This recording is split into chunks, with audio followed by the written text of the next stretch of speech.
Now let's look into how we edit in Photoshop. I do like to make some edits to the skin. So this is retouching. I don't go overboard, but I do like to make some slight edits to slightly improve what we're working with. The first thing I do is I brighten the under eyes. To do this, you can duplicate the layer. You can do this by right-clicking and then going down to duplicate layer. What you want to do is press J. That will bring you to the tool you need, but you might actually need to go over here and hold down to get to the exact tool we need here. So hold down and bring it to the patch tool. That's what we're going to be working with.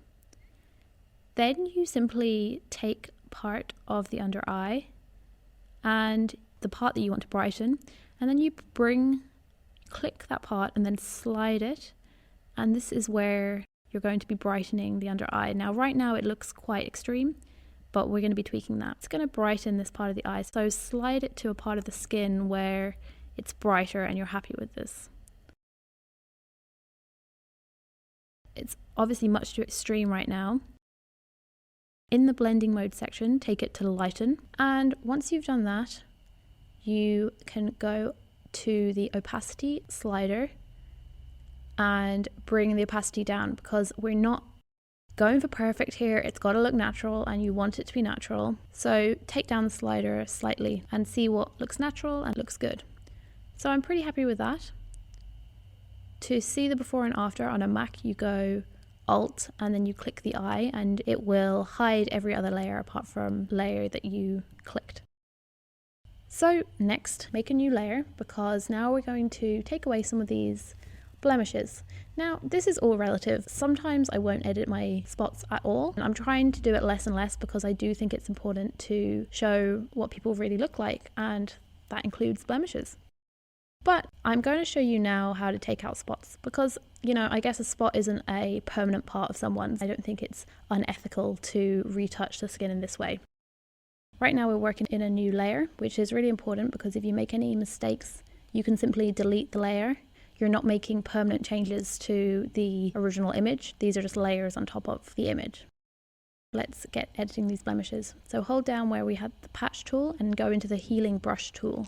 Anywhere where you see a blemish, you first click Alt, source the part of the skin which you think looks good, and that's the part of the skin that you want to replicate, and then click over the spot, and you can start editing out the blemishes on the face.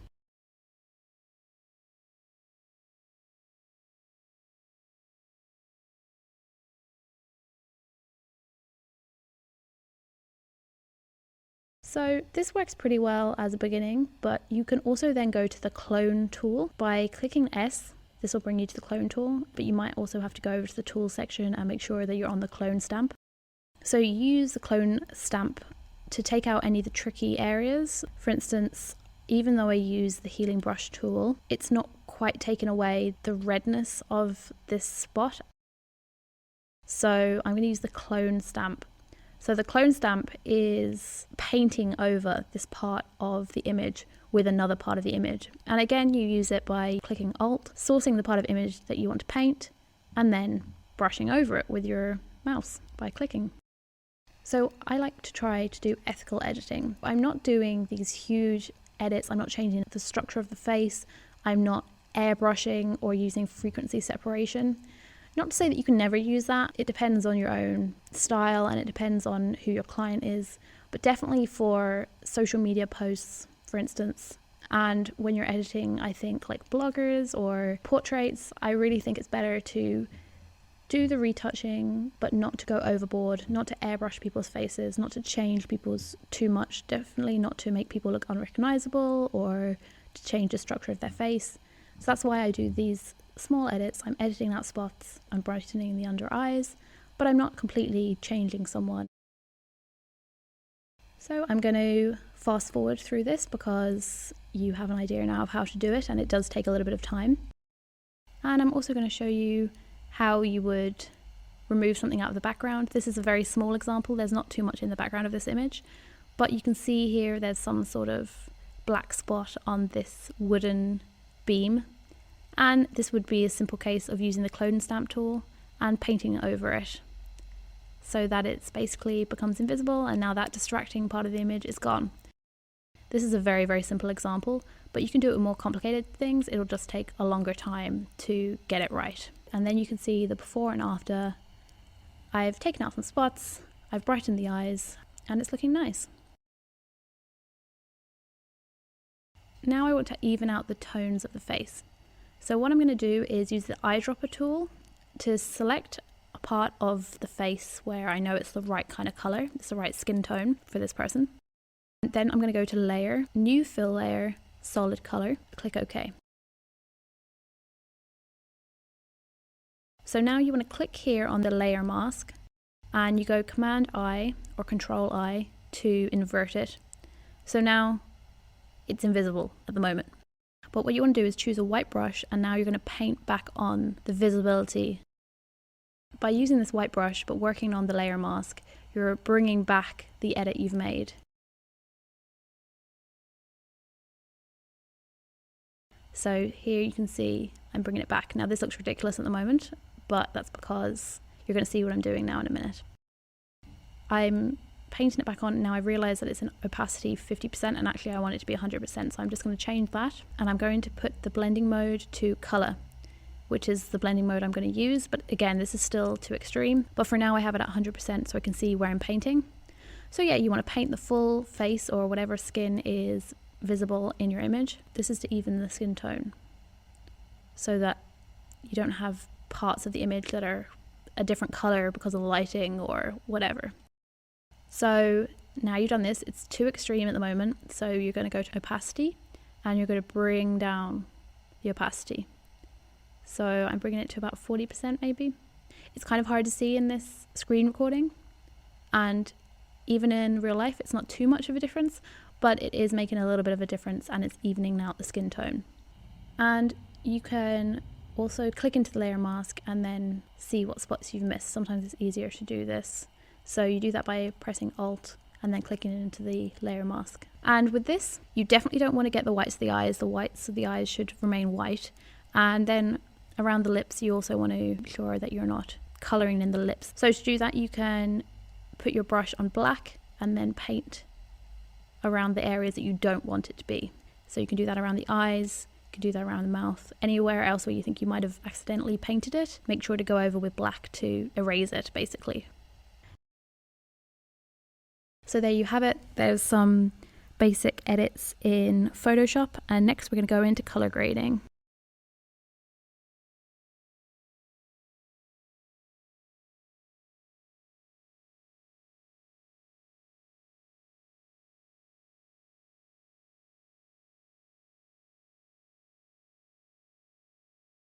So you've done some basic edits and retouching in Photoshop.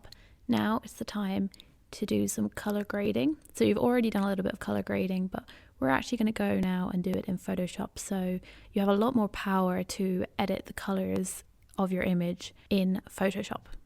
So the first thing I do is I go to Layer, New Adjustment Layer, Black and White. I don't necessarily need to tweak it so much. The settings are probably fine for this. But the trick there is to go into soft light, because I'm not going to make this image black and white. I'm actually just using it for a bit of contrast. So I go into soft light. I then will take down the opacity. And for this one, I don't want too much contrast, so I'm going to take it down to maybe 20%. I'll have a look at that. You can toggle the eye on and off by clicking the eye button. Maybe I'll take it down a little bit further. So I take it down to 50% opacity. So that's one of my tips. Another one is to go create a gradient map. So you go to Layer, New Adjustment Layer, Gradient Map. I would choose a two-toned gradient map. And basically, you choose two different colors.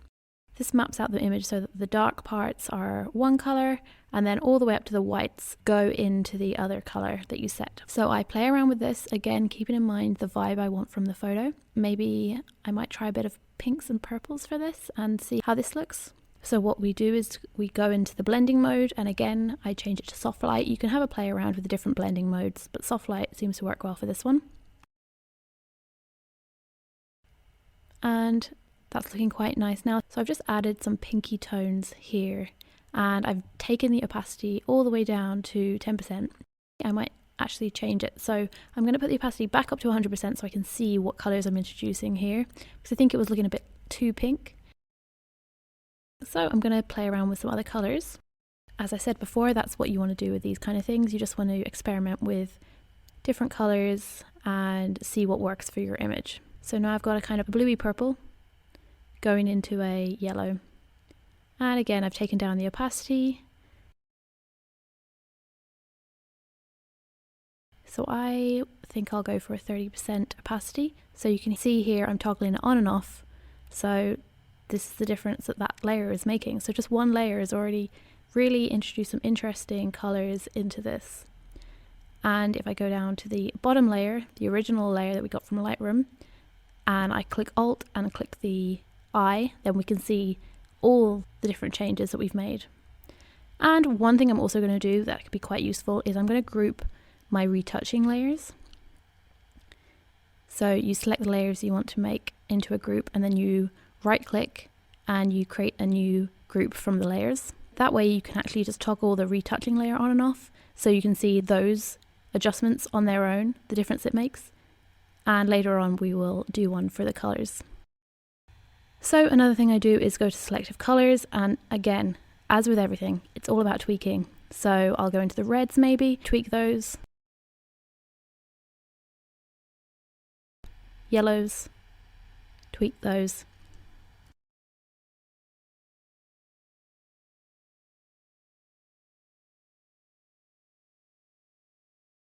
Keep in mind the kind of look that you want to go for.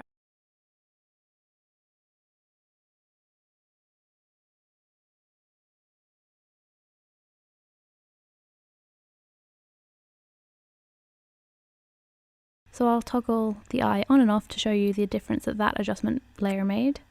And then I'll play around with the opacity. So again, it's always playing with the opacity and not taking things too far. Often it can be too harsh, the edits you've made, so you need to scale it back. For this one, I'm scaling it back to, I think in the end I'll go for 50%. That looks good. It's all about tweaking, so I'm just going to go through and change the opacity of these slightly if I think some of these have been edited a bit too much.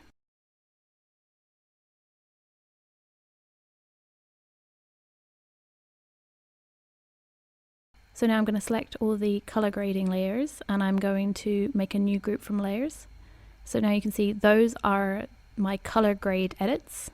So that's just changing the colors basically of the image, and that's the difference it's making. And okay, I'm also going to bring a curve layer here. So we've already done one of these in Lightroom, but I think I'm going to do another one as well to brighten up slightly.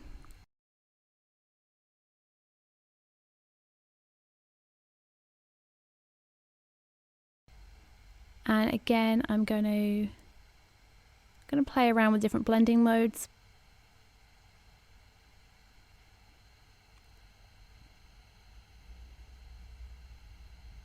So yeah, I think I'm going to put this curve layer as screen, but then take the opacity right down. So it's brightened up the image slightly. So those are all those edits. And so I'm thinking it's looking very slightly cool for my tastes. So I'm going to add a warming filter to this. And again, it's just playing around with this. So I've made it a little bit warmer, because I did want to go for like a nice vintage, bright, warm image. So that's why I've added that photo filter there. So there you go, that's color grading in Photoshop. We've done the basic color grade in Lightroom. That was color grading in Photoshop.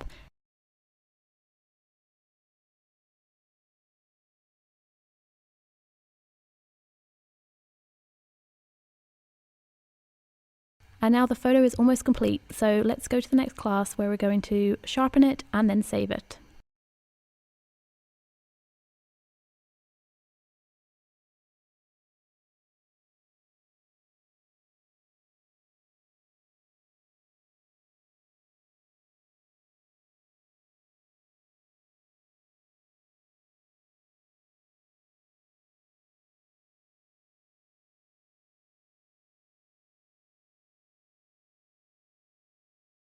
we've come a long way. The photo is looking much better than it did before. It's really great how all these little steps can build up. But now that we've done the color grading, we've done the retouching, it's time to sharpen the image and then simply save it. What you want to do is you want to go to the top layer and you want to go Command Alt Shift E. And this is going to create a new layer out of all the below layers. When you've got this, what you want to do is you want to go to Image Adjustments, Black and White. And of course you can do the shorthand for that as well, which is Command Alt Shift and B. And so you just click OK. Then you want to go to Filter, Other, High Pass, and this is where we're going to get sharpening. So it's going to be hard to see on the screen here, but what you want to do is find a nice happy medium where the eyes are quite sharp and you can see them in this grey box. You want the eyes to be sharp, but you don't want the whole image to be super sharp. You want to bring the radius to about, I usually find it's like 2 or 3 or 4 or 5 pixels. In this one it's a bit lower, it's like more like 2. It's a way to sharpen, so it takes a bit of getting used to. You can see the eyes in that grey thing quite well, but you don't need to see every single detail when it's in that grey box. So then you hit OK, and you want to go to the blending mode and you want to go soft light or overlay. And then I do usually take the opacity of this layer down a little bit to maybe 95, 90, 85%, just to take the edge off.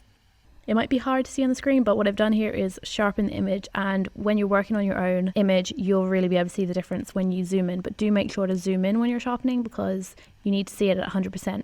So go Command 1 on a Mac and you'll see the image at 100% and you'll be able to see what difference you're making by sharpening. So there you have it. Then you want to save it. I usually save it in a new folder, Photoshop Edits. And make sure you save a high-res image. You haven't changed the size of the image, save as a JPEG, hit save, and then have quality 12, so it's a large file, like the quality should be maximum. There you have it. And then if you want to save for web, you simply make a smaller image, so I would go image size, and then simply make it smaller, so maybe 2000 height. And then I'm going to save this. So now you've made it smaller and you can share it on the web. But always do make sure to save a bigger file, the biggest file you can, as a JPEG, just in case you ever want to print it or something like that, really. So then you save your low-res file for web, for Instagram, for social media, whatever. Save it as a JPEG, and there you go. So I've now walked you through the whole thing from editing the image in Lightroom, retouching it in Photoshop, and color grading it in Photoshop. And let me just take you through one more time the before and after. If I press Alt and press I, you can see this was the edits after Lightroom, and this is after my edits in Photoshop. And I'll just go through each one of these so you can see the different changes. Here is the photo after just Lightroom edits. Here is the photo after I retouched it and cleaned up the skin a little bit. Here's my color grading edits. And here's the sharpening edits. And I'll also put on the screen now the before and after. So the first image is completely unedited, straight out of the camera. And then next we have the Lightroom edits. And then final image, that is color grading and sharpening and retouching in Photoshop. So there you go. That is a full walkthrough of how I do my editing from Lightroom, Photoshop to saving it. But keep watching because in the next lesson I'm going to give a class project for you to try at home.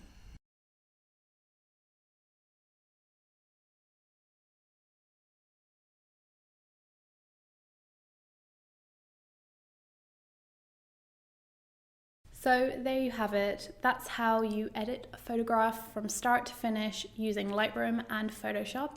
And the class project is to edit one of your own photographs using some or all of the tips and tricks I've shared over this class. And you can share that in the project section. If you'd like, you can also share the before and after of your photo, before it was edited, and the final result. And of course, feel free to share your images on Instagram. Feel free to tag me in the caption. I'm Shot by Claire P. And I might be sharing some of these on my Instagram story eventually. So use the hashtag #SkillClaire as well, as I'll be looking through that. And that's it. Thanks a million for watching. Bye.